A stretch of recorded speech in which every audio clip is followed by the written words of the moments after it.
Polovina 19. století, doba plná bouřlivých společenských a politických změn. V českých zemích vrcholí pražským povstáním, které je sice potlačeno, ale přesto se stává předzvěstí zásadních proměn, zrušení poddanství a zavedení obecních samospráv. Vláda Ferdinanda Dobrotivého pomalu končí, aby na trůnu uvolnila místo Františku Josefu I. V tomto přelomovém období vlastní chlumecké panství rod Stadionů a právě z rozhodnutí jeho majitele dochází k události, která navždy změní krajinu Staňkova. Hladina Staňkovského rybníku je snížena asi o 3 metry. Tím se pochopitelně mění rozloha rybníku, ale hlavně se nad jeho hladinou objevuje tehdy ještě bezejmenný ostrov. S příchodem první světové války se krajina Staňkova dále proměňuje. Od obou břehů k nově vzniklému ostrovu jsou postaveny hrázky, které dělí rybník na 2 části. Menší oddělená část získává jméno Špačkov. A díky tomuto opatření se v archivních dokumentech začíná objevovat i první pojmenování ostrova – Na Hrázkách. I když z geografického hlediska již ostrovem není. Toto rozdělení rybníka je realizováno v roce 1916, a to především ruskými zajatci. Údajně zde pracuje i několik zajatců italských a práci zde nachází i několik místních. Hrázky jsou poměrně subtilní, jak se později vyjádří jeden z baštířů. Jsou prý vhodné jako cesta jen pro trakař nebo kočár. Ale to poněkud předbíháme dalším událostem. Narůstající turistický ruch do Staňkova láká stále více lidí a s nimi i nové podnikatele. Vedle místních se objevuje i jeden přespolní – František Čecháček. Narodil se 21. ledna 1886 v Hodolanech v okrese Olomouc. Po vypuknutí první světové války je povolán k 13. zeměbraneckému pěšímu pluku, s nímž je poslán na ruskou frontu. Jaký to byl člověk a jak se na ostrově, tedy vlastně poloostrově, v době první republiky žilo? O tom nám v tomto dokumentu poví v unikátním rozhovoru jeho syn, 92letý Rudolf Čecháček, zapomenutý staňkovský rodák. Pojďme si teď jeho otce představit podrobněji. Podle legionářského spisu je v červenci 1916 zajat, osud ho však vede dál. 22. února 1918 vstupuje v Kišiněvě do legií a je zařazen jako střelec do výzvědného oddílu čeřenského. Jeho služba v legiích mu je později uznána ke vzniku Československa 28. října 1918. V archivní dokumentaci není uvedeno, kdy a jak se František Čecháček dostal domů. Je zde pouze strohá poznámka: v evakuaci se nenachází. Podle kmenového listu je ještě 1. července 1921 veden jako nezvěstný.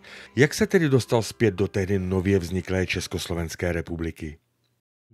No, protože převedl skupinu legionářů, kteří dopadli stejně, že nestihli ten vlak k Vladivostoku, přešli přes rumunské hranice, tak je na požádání našeho ministerstva obrany převedl skupinu legionářů do Československa. František Čecháček je ženatý. Jeho manželkou se stala o téměř 19 let mladší Marie Mácová z Plavska. V tomto manželství se narodili 2 synové. Jaroslav, který bohužel v dětském věku zemřel, a Rudolf. První vzpomínku vám určitě neřeknu, ale řeknu vám, že jsem se ve stáří 3 let vydal na hranice, na celnici Staňkovskou a dohonili mě na půl cesty, protože jsem tam předtím byl s tatínkem. On tam měl známýho šéfa, jmenoval se pan Vyoral, důstojník, že, český. A tak jsme tam byli nějaký den předtím a mě se tam zachtělo, takže se mě našli až na polovině cesty v lese. 1. dubna 1931 uzavírá ředitelství státních lesů a statků v Třeboni s Františkem Čecháčkem nájemní smlouvu na ostrov zvaný Na Hrázkách. Cíl? Postavení restaurace na pozemku o výměře 0,6 hektaru. Smlouva obsahuje několik zajímavých bodů, které definují budoucí provoz. Nájemce je povinen odebírat veškeré stavební hmoty od Správy státních lesů, respektive od Správy státních statků a rybníků v Chlumu. Zavazuje se také provést stavbu restaurace tak, aby nebyl narušen ráz krajiny, a podřídí se pokynům Správy státních lesů a rybníků v Chlumu. Dále je stanoven výhradní odběr a výčep piva ze státního pivovaru Benešov. Přesně je určeno i místo pro koupání a způsob výběru poplatků za koupání, což byl výdej orazítkovaných poukázek a odvod 40% z vybrané částky Správě státních statků a rybníků. Určeně též maximální počet loděk, tedy 10, a poplatek 10 korun ročně z každé loďky. Jízda těžkými povozy po hrázce, vyjma dovozu piva, je zakázána. Pozemek po skončení nájmu bude nájemcem uveden do původního stavu před pronájmem. Smlouva je uzavřena do 31. října 1933 s ročním nájemným 800 korun. Nakonec však bylo všechno jinak. Stavební plány vyhotovil a stavbu realizoval mistr zednický a tesařský Jan Dvořáček z Chlumu. Plány byly schváleny stavební komisí 12. dubna 1931. Nová restaurace s ubytováním obdržela číslo popisné 109 a majitel ji pojmenoval pro zdejší kraj neobvyklým názvem Slavianka. Restaurace byla s největší pravděpodobností otevřena již v létě 1931. Františku Čecháčkovi byla udělena hostinská a výčepnická koncese 29. května 1931. Od jara 1932 byly hrázky v obou směrech uzavřeny uzamykatelnými závorami.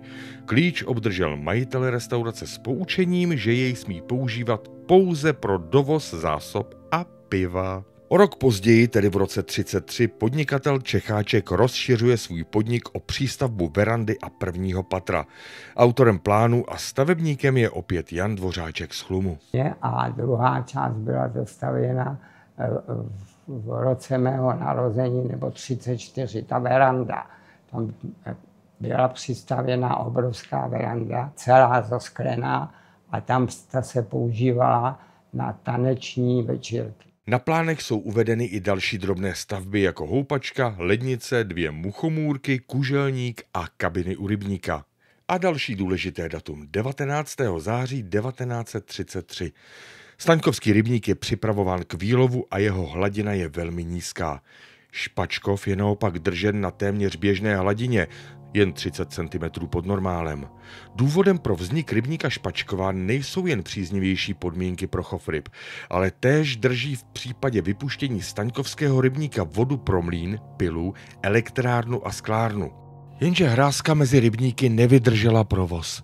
Při odvozu pivních sudů praskla a jen zázrakem se nic nestalo řidiči nákladního auta, jeho závozníkovi ani samotnému autu. Ostatně, tady je citace řidiče Václava Skalického poté, co se o prasklé hrázce dozvěděl. Při přejezdu hráze s nákladem jsem ničeho nepozoroval a okolnosti, že hrázka se protrhla, dověděl jsem se po příjezdu z nádraží. Sám nemám na nehodě žádné viny a zdůrazňuji opětně, že jsem byl panem Čecháčkem objednán a jim ujištěn o jeho vlastní zodpovědnosti. Protržením hrázky vznikla průrva široká 29 metrů a náklady na opravu byly odhadnuty na 10 000 korun. V říjnu 1933 je Františku Čecháčkovi ředitelstvím státních statků a rybníků v Třeboni povolena stavba kiosku v části zvané Koštejk v sousedství chaty herečky Medy Valentové. K výstavbě kiosku však nikdy nedošlo. Ve stejné žádosti je požadováno povolení k výstavbě kabin. Oboje bylo ředitelstvím schváleno. O měsíc později podává pan Čecháček žádost o provozování motorové lodi, která je však zamítnuta. Podnikavý restauratér též vlastnil atypickou pramici s malým dřevěným domečkem, jakýsi mini-houseboat. O toto plavidlo je nevšední zájem a klientelu tvoří téměř výhradně nesezdané páry. Loďka zdánlivě bez posádky, rytmicky se houpající na klidné hladině Staňkovského rybníka. To je puritánům pověstnou solí v očích a proto je tento druh podnikání ukončen. Kauza protržené hrázky se táhne téměř rok. Správa státních statků a rybníků trvá na svém. Hrázka byla v naprostém pořádku. Jako důkaz uvádí, že v roce 1928 byl Špačkov celý rok letněn a Staňkovský po celou dobu držen na plné vodě. Celá záležitost je nakonec ukončena v polovině roku 1934, kdy František Čecháček prodává Slavianku za 43 000 korun Správě státních statků a rybníků v Chlumu. O dalších detailech této transakce se nepodařilo najít ve státním archivu v Třeboni žádný záznam. K definitivnímu převzetí chaty dochází 31. října 1934. Pro již bývalého majitele měla hořkou příchuť závěrečná pasáž předávacího protokolu, ve které je uveden jeho zbylý majetek na Slaviance. Volejbalová síť, stožár na prapor, kámen u lednice, plot u zahrádky a stůl s lavicemi na vyhlídce. Situace se však radikálně mění o necelý půl rok později. Ředitelství státních statků a rybníků v dubnu 1935 Františku Čecháčkovi provizorně Slavianku předává a o 3 měsíce později je sepsána řádná nájemní smlouva s platností do roku 1941. Současně s nájemní smlouvou je sepsán zápis o stavu budov. Díky němu si můžeme udělat představu, jak byl objekt Slavianky postaven a vybaven. Starší část objektu byla hrázděná, později přistavěná veranda dřevěná. Celková délka objektu byla 23 metrů a šířka 6 metrů. Ve starší zděné části byla umístěna kuchyně, přístupná jak zvenčí, tak z výčepu. V kuchyni bylo poměrně velké dvojité okno o rozměrech 2 metry x 1,70 m. Z kuchyně se dalo projít do pokoje, který užívala restauratérova rodina. Byl osazen stejným oknem. Výčep, ve stavebních plánech je tato místnost uváděna jako jídelna, měl v rohu malý sklep, krytý dřevěným poklopem. Z výčepu se dalo projít do přistavěného sálu, ten měl i další vchod zvenčí. Byl ve Slaviance samozřejmě největší místností o rozměrech 10 x necelých 6 metrů. Při levé štítové straně stály dřevěné schody, které vedly na otevřenou pavlač. Pod schody se nacházelo suché WC pro ženy i muže. Na pavlači byly dveře do jednotlivých pokojů s výjimkou 2. Vybavení pokojů bylo spartánské. Skříň, stůl, židle, 1 až 2 postele, umyvadlo, nočník, petrolejová lampa, zrcadlo, 1 až 2 obrazy, koberec. Z dnešního pohledu je pro současníka pobyt v patře jednoduché dřevostavby, prakticky bez tepelné izolace, bez elektřiny a tekoucí vody vlastně nemyslitelný. V tomto zápisu jsou uvedeny též 2 stavby nacházející se mimo budovu, bez kterých by však její provoz nebyl možný. Bylo to velký, asi 10 x 8 metrů, bylo to veliký. Vevnitř byly čtverce nebo kvádry, spíš řečeno, že jo, ledu, a ty se vždycky odvezli na kolečku do hotelu, do sklepa na chlazení piva. Jo? Čili bylo to obložené borkama, které se vytěžily u Hutiska. Ta studna byla na tom výběžku do Špačkova, na podiv. My jsme totiž se snažili mít tu pumpu za hotelem, ale tam nebyla k dovrtání čistá voda. Představte si, že na té špačkovské straně byla v hloubce několika metrů byla čistá voda. František Čecháček mohl ve Slaviance ubytovat 11 lidí. Kapacitu však hodlal zvýšit a tak v roce 1936 zasílá na Správu státních statků a rybníků v Chlumu žádost o povolení stavby obytné chaty.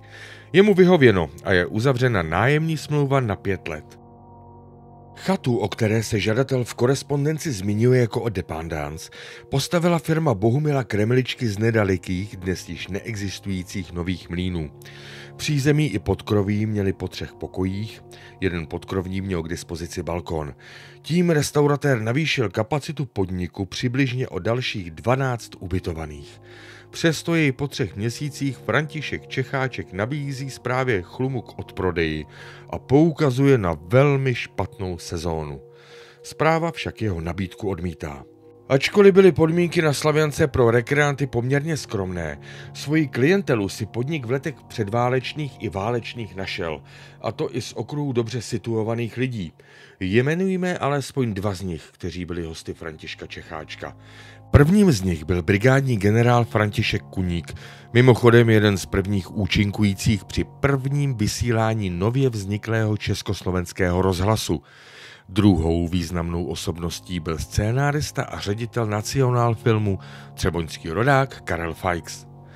Opustme tedy Slavianku těsně před začátkem druhé světové války, v době, kdy rozpínající se nacismus nabývá na síle a kdy se pohraniční přestřelky stávají realitou. Ušetřena nebude ani Staňkovská celnice a i Slavianka v místních válečných událostech sehraje svou roli. Staňkov a jeho okolí, zvláště Ostrov, byly krásné, jinak se to nedá říct. Rád jsem chodil do Staňkova dokonce a rádi chodili děti ze Staňkova hrát fotbal na hřiště na Ostrov. Bylo to nejkrásnější území, který jsem v životě zažil. I lidé ve Staňkově byli z 99% slušní. Děkuji. Znáš těch rodných říček proud, háj, kde v dětství mýval zkout. Znáš tu zem líbeznou, tu zem líbeznou, kde tvoje lásky jsou. Znáš tu zem líbeznou, tu zem líbeznou, kde tvoje lásky jsou. Znáš těch lesů vlídný stín, žár i bílé stříbro zim. Znáš tu zem nádhernou, když jarem krášlí kvíz.